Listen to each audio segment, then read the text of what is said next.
아니냐. 유전무죄, 무전유죄. 또 우리 사람들 변호사를 산다 이렇게 말합니다. 이러한 모든 그 사회적인 그 현상들이 정관예우를 부정할 수 없는 하나의 자료로 나타나게 됐습니다. 거꾸로 정관예우가 없다면 과연 우리나라 법관 중에서 중도에 퇴직할 법관이 얼마나 있을까 의문입니다.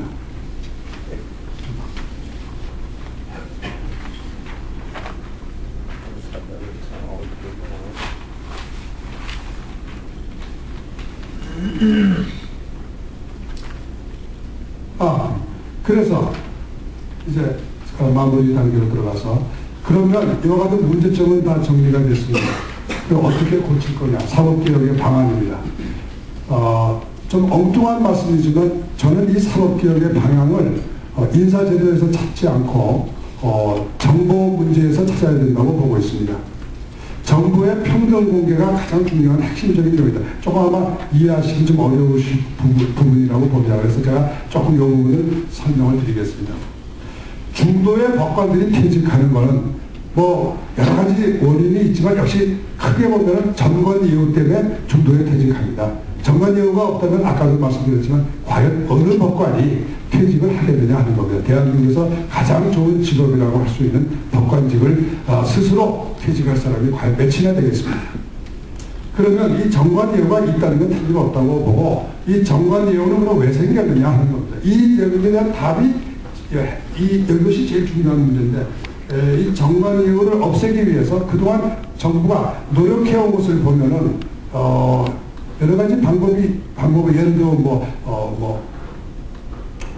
사건을 맡으면은 특별부에서 관리를 한다거나 또는 사건을 많이 수임하는 사람은 사건 수임 경위를 조사한다거나 이런 수사적인 방법, 사후 수사적인 방법을 주로 대안으로 세워왔습니다. 그러나 그 방법들은 한 번도 성공한 적이 없습니다. 여전히 실패하고 있습니다. 저는 그것은 원인을 잘못 봤기 때문이라고 봅니다. 이 원인은 정관예우가 생기는 원인은 정보가 독점되기 때문에 생긴다고 봅니다. 무슨 말이냐 하면 대한민국의 판사들이 하는 일은 결국은 판결을 내는 건데 그것이 결론인데 이 판결 중에 대한민국의 전체 판결에 대법원에서 내고 있는 판결은 숫자상으로 보면 3 내지 4%에 불과합니다.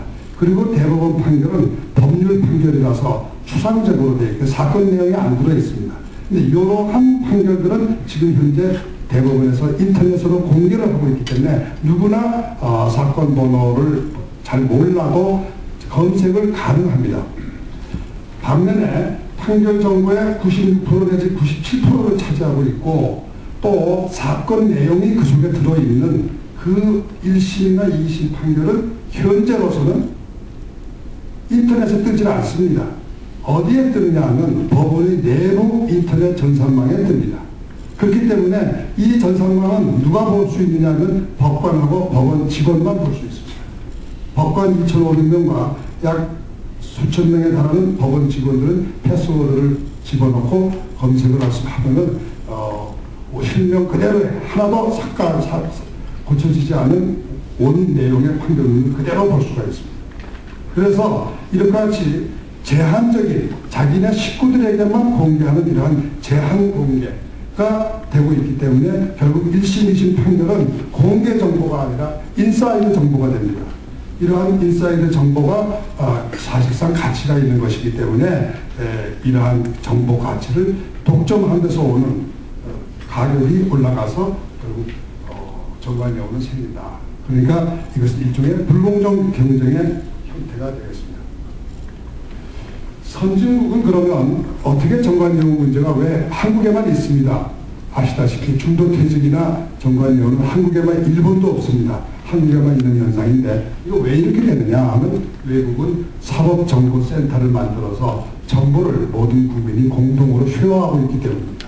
정보를 평등하게 공개한다는 게 핵심입니다. 미국은 페이서라는 인터넷 사이트가 있어서 이건 아시다시피 Public Access to Court Electronic Records인데 이거는 모두 무료입니다. 무료고 다운로드 받을 때 한 페이지당 100원, 10센트인가 이렇게 됩니다. 호주는 오스트리, 이건 Australian Legal Information Institute, 이거의 약자인데요. LII, Legal Information Institute. 요 LII가 결국 사법정보공개센터인데, 여기서는 판결뿐만 아니라 법정의 속기록도 전부 공개하고 있습니다.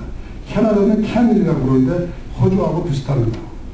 글로벌, 지금 외국들은 이러한 인터넷망을 전 세계적으로 시스템을 서로 맞추어가지고 서로 공개하자는 월드 리걸 인포메이션 인스티튜트를 추진하고 있습니다. 한국은 이러한 외 선진국가에 비하면 전산망이 다른 건 다 발달되어 있는 전산망이 사법에 있어서만은 전혀 활용되지 못하고 있다는 게 우리 현 주소고, 또 그것이 사법의 모든 병폐를 일으키는 근본 원인이 아닌가 이렇게 보입니다. 이와 같은 사법정보라고 하면 아까도 말씀드렸지만 법률산업은 정보산업이고 지식산업입니다. 그래서 이것을 외국들은 이와 같은 인터넷 정보로 공개를 해서 육성을 하기 때문에, 대표적인 것이 미국의 넥시스라는 회사인데, 여기서는 여러분이 어떤 느끼는 무슨 법률 사건이 있을 때 유사한 사건이 뭐가 있으며 그 사건의 판결들은 다 어떻게 나왔느냐, 그 판결들의 그 사건들의 변호사들이 주장한 건 뭐냐, 이긴 건 뭐냐 하는 걸 전부가 다 유료화시켜서 도와주고 있습니다. 이와 같이 정보가 평등하게 공개되면 사법의 투명성이 올라갑니다. 그래서 사법 선진화가 될 수 있습니다. 판결은 우선 예측이 가능해집니다.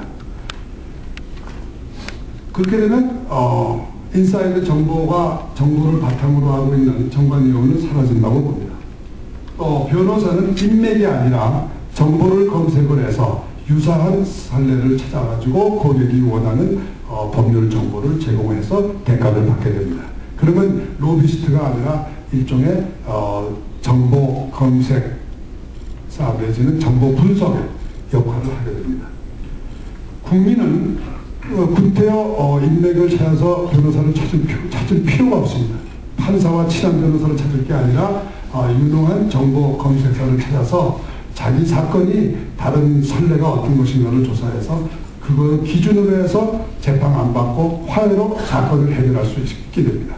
미국은 소장이 제출되는 사건 중에 판결까지 가는 건 10%가 되지 않습니다. 나머지는 모두 당사자들이 이 정보를 검색을 해서 선례를 가지고 기준으로 해서 서로 내고를 해서 사건을 해결하고 있습니다. 심지어는 형사사건까지도 검사와 내고를 해서 적절한 형량을 발의해서 끝내고 있습니다.